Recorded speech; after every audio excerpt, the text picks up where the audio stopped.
முதல் வாசகம். இயேசுவைத் தவிர வேறு எதையும் அறிய வேண்டும் என்று நினைக்கவில்லை. திருத்தூதர் பவுல் கொரிந்தியருக்கு எழுதிய முதல் திருமுகத்திலிருந்து வாசகம். அதிகாரம் 2, இறைவசனங்கள் 1 முதல் 5. சகோதர சகோதரிகளே, கடவுளைப் பற்றிய மறைபொருளை அறிவிக்க நான் உங்களிடம் வந்தபோது மிகுந்த சொல்வன்மையுடனோ ஞானத்துடனோ வரவில்லை. நான் உங்களிடையே இருந்தபோது மெசியாவாகிய இயேசுவைத் தவிர, அதுவும் சிலுவையில் அறையப்பட்ட அவரைத் தவிர வேறு எதையும் அறிய வேண்டும் என்று நினைக்கவில்லை.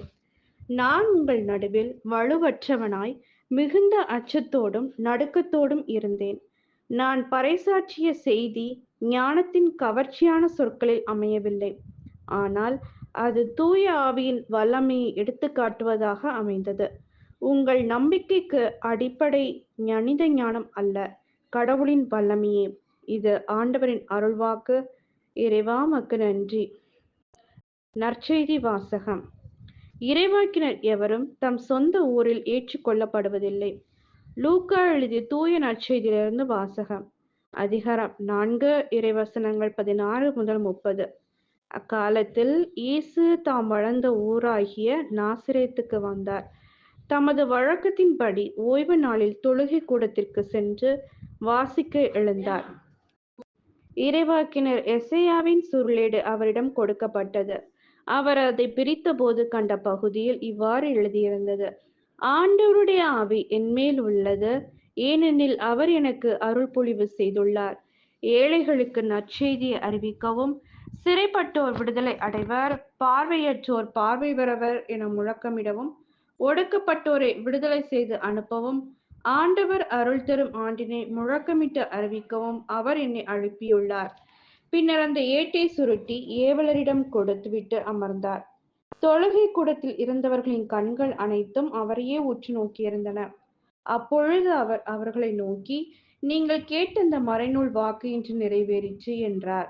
அவர் வாயிலிருந்து வந்த அருள்மொழிகளை கேட்டு வியப்புற்று, இவர் யோசேப்பின் மகன் அல்லவா என கூறி எல்லாரும் அவரை பாராட்டினர்.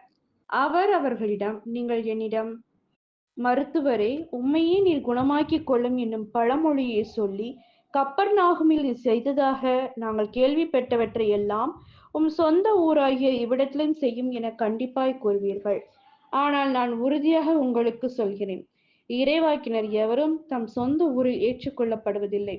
உண்மையாக நான் உங்களுக்கு சொல்கிறேன், எலியாவின் காலத்தில் 3½ ஆண்டுகளாக வானம் பொய்த்தது, நாடெங்கும் பெரும் பஞ்சம் உண்டானது.